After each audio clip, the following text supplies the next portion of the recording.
Welcome to Old Trafford, the home of Manchester United, which stages the prestigious, glamorous friendly between last summer's World Cup finalists Argentina and Portugal. When we hear Argentina versus Portugal, one thing immediately comes to mind. Messi versus Ronaldo, the two greatest players football has ever seen. For years,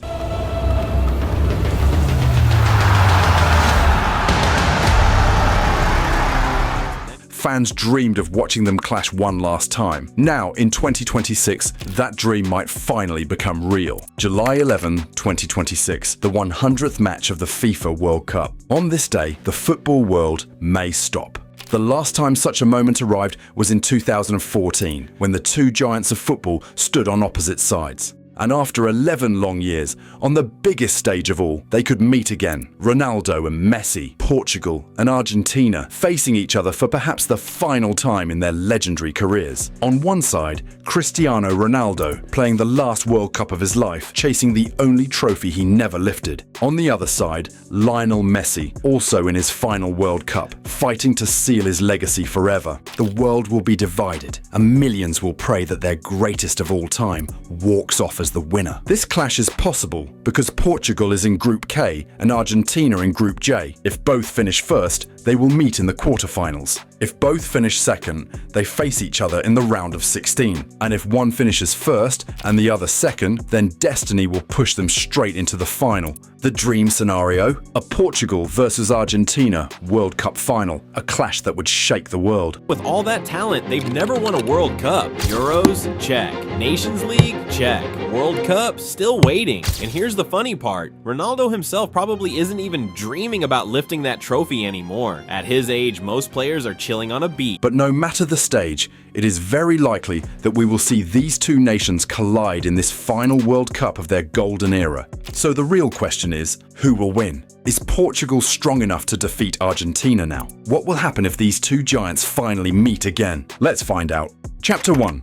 Portugal and Argentina's football legacy. When you look back at the history of these two nations, you instantly see the difference. Argentina has always been a giant of world football, a country whose stories are told from one generation to the next. Portugal, on the other hand, didn't shine as brightly in the early years. Their real rise began in the modern era, especially when Cristiano Ronaldo stepped onto the world stage. Even though both nations are powerful today, their battles against each other have been surprisingly rare. Portugal and Argentina have faced each other only 8 times, and most of those were friendly matches. It's like two warriors meeting again and again, testing each other's strength, but never clashing in the biggest arena. In these encounters, Argentina has the advantage with 5 wins, while Portugal has won twice, and one match ended in a draw. Across all these games, Argentina scored 12 goals, Portugal scored 6. So historically, Obviously in support. Here's Messi.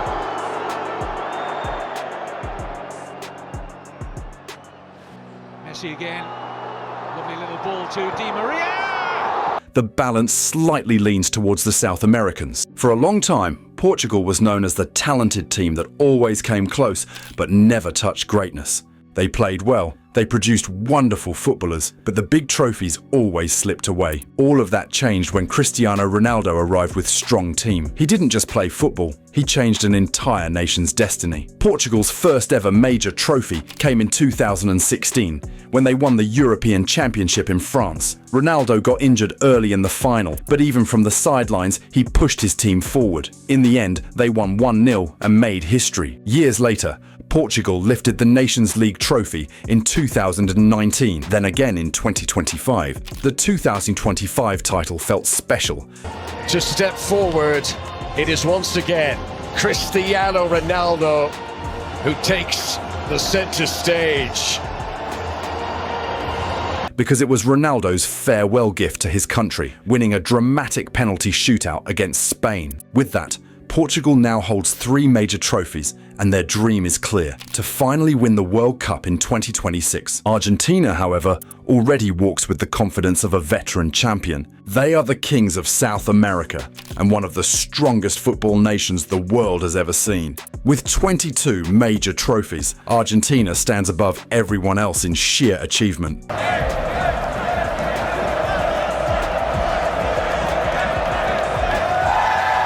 They have won the World Cup 3 times. First in 1978, then in 1986 with Maradona's unbelievable run, and most recently in 2022 when Lionel Messi fulfilled the dream of an entire nation in a breathtaking final against France. But Argentina's true dominance is in South America. They have won the Copa America 16 times, a record nobody else has even come close to breaking. From the 1940s era to their recent victories in 2021 and 2024, Argentina has always shown their ability to rise again and again. Just as Ronaldo transformed Portugal from a team that struggled to qualify into a nation that never misses the big tournaments, Messi ended Argentina's 28-year wait for an international trophy and delivered the World Cup they desperately wanted. As the 2026 World Cup approaches, both nations arrive in strong form. Argentina topped the CONMEBOL qualifiers with 12 wins from 18 matches, showing complete control throughout the campaign. Portugal also finished first in their UEFA group with 4 wins from 6 games, proving that they are coming into the tournament with confidence and power. In the official FIFA World Cup draw, Argentina landed in Group J with Austria, Jordan and Algeria. It's a solid group, and Argentina will be expected to finish at the top. Portugal joined Group K, where they will compete against Colombia, Uzbekistan and another qualifier. It's not the hardest group, but it's definitely not a free pass either. Still, with the current strength of their squad and their tactical quality, Portugal is more than capable of finishing first. Chapter 2. World-class players in every position. Portugal enters 2026 as a team in transition but also full of talent. Under Roberto Martinez, they have changed into a possession-based machine, keeping the ball, building attacks slowly and using their creative players to control games. Their qualifiers showed this clearly, where they kept more than 70% possession in many matches. And at the heart of the team stands their goalkeeper Diogo Costa, calm with the ball, strong with saves, and trusted to start every move from the back. In defense, Portugal builds around Ruben Dias, the leader, the voice, the wall. Next to him, young centre-backs like Gonçalo Inácio and Antonio Silva give the team balance and confidence. The fullbacks, Nuno Mendes and João Cancelo, are key to their attack. Mendes uses his speed on the left to push forward constantly, while Cancelo often moves inside like an extra midfielder, helping Portugal keep control. In midfield, Portugal becomes truly dangerous. Bruno Fernandes brings creativity, killer passes and leadership. Bernardo Silva adds intelligent movement and ball control, drifting between lines and confusing defenders. Vitinha works as the connection piece, keeping the rhythm, moving the ball quickly and dictating tempo. When needed, they also have strong defensive players like Palhinha and João Neves who can win the ball and protect the backline. Then there is the attack, the part that gives Portugal a 9 out of 10 rating. Cristiano Ronaldo, even at 41, remains a massive goal threat inside the box. Rafael Leão brings explosive speed and dribbling from the left side, while young wingers like Francisco Conceição or Pedro Neto stretch the play from the right. This balance of experience and youth allows Portugal to break teams in many ways. Their overall team strength stays around 8 out of 10, powerful but sometimes affected by how well they manage Ronaldo's minutes. On the other side stands Argentina, the defending champions, entering the World Cup with the same heart, unity and fighting spirit that helped them lift the 2022 trophy. Under Lionel Scaloni, Argentina has become a machine of teamwork and simple but deadly football. Their style is not about having the ball all the time, it is about waiting, pressing smartly and striking quickly when the moment comes. Their goalkeeper, Dibu Martinez, remains one of the best in the world. Confident, emotional and unbeatable in penalty situations, he sets the tone for the entire defense. In front of him, Argentina relies on the aggressive Cristian Romero and the brave, ball-playing Lisandro Martinez. Together, they form a strong defensive wall that is difficult to break. The full-backs Molina and Tagliafico add both defense and support for the wings when needed. Argentina's midfield is about balance and hard work. Enzo Fernandez moves all around the pitch, making tackles, delivering long passes and arriving in the box. Alexis McAllister keeps the ball moving with intelligent passes and pressing. And Rodrigo de Paul, Messi's bodyguard, runs non-stop, covers spaces and keeps the team emotionally connected. This midfield gives Argentina a solid 9 out of 10 rating. But the heart of everything is still Lionel Messi. At 39, 29, he plays with more freedom, drifting from the right side into central areas, connecting with Lautaro Martinez and Julian Alvarez. Lautaro works as the main striker, powerful and reliable. Alvarez adds energy, movement, and finishing power. Young talents like Garnacho come from the bench to bring fresh speed. With Messi directing and Lautaro finishing, Argentina's attack earns a 9.5 out of 10. Calm, smart, and deadly. Chapter 3. Formation and Tactics.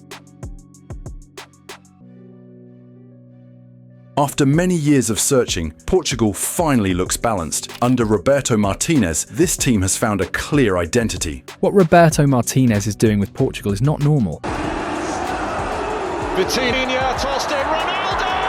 Martinez usually sets them up in a fluid 4-3-3, but against stronger opponents, it often shifts into a 4-2-3-1, giving extra support in midfield. The build-up always starts calmly from the back. Goalkeeper Diogo Costa plays short, splitting the centre-backs Ruben Dias and Gonçalo Inácio wide to pull the opposition press apart. The full-backs, Nuno Mendes and João Cancelo, push high and overlap with confidence. In midfield, the trio of Vitinha, Ruben Neves and Bruno Fernandes rotate constantly, overloading the half spaces and creating passing triangles everywhere. When Portugal attacks, it's fast and direct. Rafael Leão and Francisco Conceição stretch the pitch by staying wide, while Cristiano Ronaldo waits in the centre for crosses and rebounds. Portugal uses selective pressing. They press very aggressively against possession-based teams, but when Neves gets tired, space is open in transitions. That's one of their key weaknesses. Still, Martinez has options on the bench, like using João Felix as a false nine to add creativity when matches get tight. On the other side,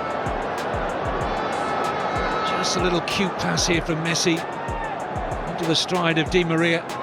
Argentina arrives with something Portugal still tries to build, a completely trusted, proven system. Lionel Scaloni's plan has taken Argentina to Copa America, Finalissima, and World Cup glory. His team usually begins in a 4-3-3, but without the ball, it immediately transforms into a compact 4-5-1, leaving almost no room between the lines. Their defensive shape is disciplined. Cristian Romero and Lisandro Martinez close space with perfect timing, while the fullbacks stay tucked in to avoid counterattacks. In midfield, Rodrigo de Paul works tirelessly on the right, Alexis McAllister controls the centre, and Enzo Fernandez presses from the left. They don't press all the time, only in the perfect moments to win the ball high and break quickly. Argentina's attack still lives through one idea. Let Messi create freely. He starts wide on the right, drifts inside, and dictates everything. Julian Alvarez makes diagonal runs, Lautaro Martinez links up play with strength, and the wingbacks provide width when needed. Scaloni's biggest strength is adaptability. His team changes shape depending on the opponent but never loses spirit. So what happens if these two giants meet? It becomes a clash of styles. Portugal will try to dominate possession, moving the ball, rotating midfielders, and pushing fullbacks high to break Argentina's block. Argentina will stay calm and compact, waiting for the perfect mistake. Once they win the ball, the counter begins instantly. Messi drives forward, Alvarez runs into space, and Lautaro positions himself for the final blow. Portugal's biggest danger will be the space behind their fullbacks. Argentina will try to exploit that again and again, especially with Messi's vision. At the other end, Ronaldo will have a tough night against Romero and Lisandro, two defenders who enjoy physical battles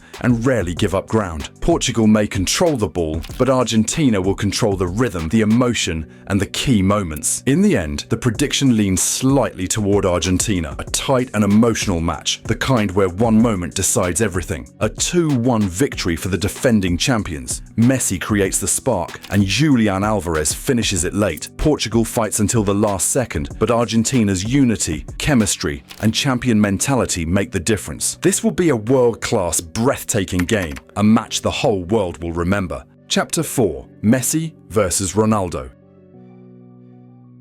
In the world of football, no rivalry has ever echoed louder than Lionel Messi and Cristiano Ronaldo, and as of December 2025, even after 2 full decades at the top, they are still rewriting history. Messi stands with 896 goals and 407 assists in 1,137 games, while Ronaldo leads the race with 954 goals and 259 assists in 1,298 games. At ages where most players retire quietly, these two continue shining like they never aged. Both legends have already played 5 FIFA World Cups: 2006, 2010, 2014, 2018, and 2022. And in 2026, they are on the edge of becoming the first men in history to appear in a sixth. Messi has scored 13 World Cup goals. Slipped through nicely for Messi. Messi on his left. Messi into the area. Messi for the opener. It's Messi! Ronaldo has 8, but numbers never tell the full story. From Moutinho to Deco. Ronaldo!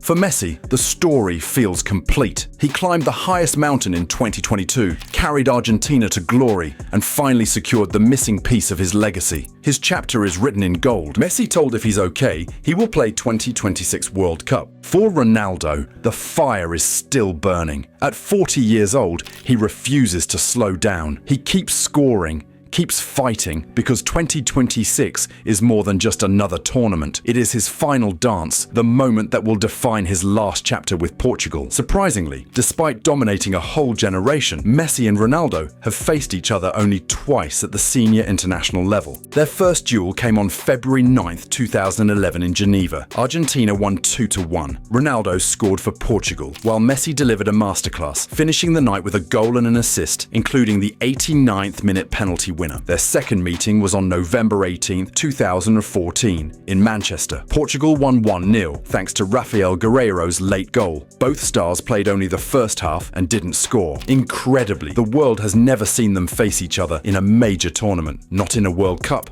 not in a Euro, not in a Copa America. But 2026 feels different. The world is waiting for the match that football history still owes us. Argentina versus Portugal, Messi versus Ronaldo, one last time. And even if one loses, their greatness will never fade. If one wins, he walks into the next chapter with the world watching. But no matter the result, this is more than a match. This is the final page of a rivalry that defined an era and a moment football will remember forever. Chapter 5: The challenges ahead and who truly has the edge. As we move closer to the 2026 World Cup, the road ahead becomes harder for both Argentina and Portugal. Argentina already feels like a finished machine, a team that has been tested, broken, rebuilt, and finally crowned as champions. Portugal, on the other hand, is a team proving their method every single match, growing stronger under Roberto Martinez, but still chasing that final step needed to stand beside the true giants of world football. Right now, FIFA rankings reflect part of the story. Argentina sits at number 2, while Portugal stands at number 6. And when these two collide, Argentina naturally walks in with the advantage. Not because Portugal is weak, but because Argentina's system, confidence, and chemistry have been stronger for longer. If they face each other today, the world would expect a 60% chance for Argentina, while Portugal carries a 40% chance, pushing with raw talent, youth, and explosive power. But one truth stands: even if one beats the other, the real battles wait ahead. France stands there with speed and chaos. Spain waits with talent, rhythm, and control. England approaches with power, energy, and depth. And Brazil arrives with Ancelotti's tactics, looking to reclaim their lost identity. This World Cup, across the massive stadiums of America, is not just another tournament. It's the biggest, the longest, the harshest, and the most unpredictable World Cup ever created. Expectations rise every day. Pressure grows every night. Neither Argentina nor Portugal has many weaknesses. And what a goal for the fans back in this stadium to see!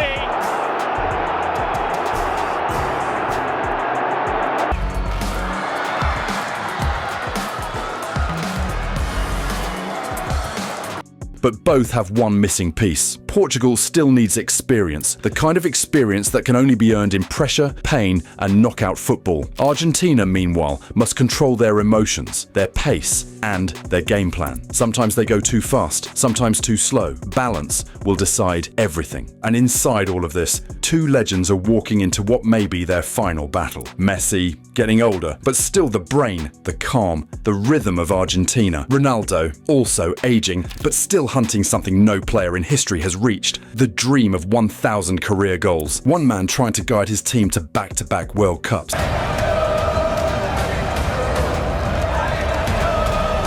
Another man trying to finish his story, where the world can see him shine one last time. The challenges are enormous, the pressure is insane, the path is filled with giants. But this is what makes the 2026 World Cup unforgettable. And if you enjoyed this chapter, then get ready, because another World Cup documentary is already waiting for you on the screen.